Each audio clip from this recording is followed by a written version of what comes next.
ইঁচড়ের শাকও গাজরে তৈরি করছি। সর্ষে ঝিঙে, কালো জিরে ফোড়ন দিয়েছি, ঝিঙেটা একটু ভাজা ভাজা করে নিয়েছি। এই যে এবার আমি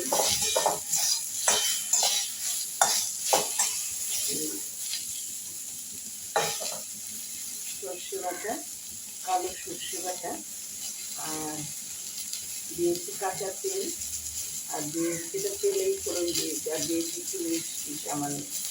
এটা একটু ঝাল ঝাল দিতে হবে।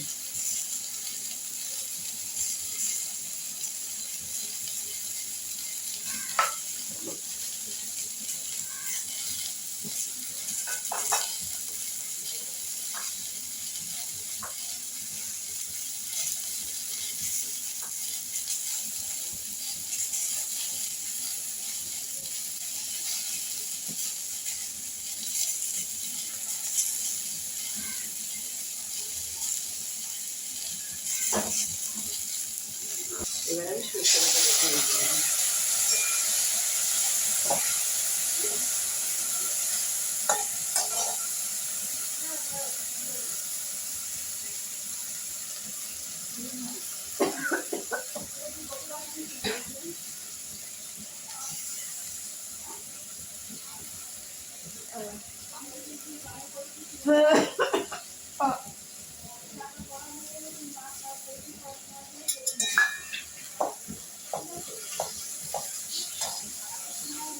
এবার আমি ঢেকে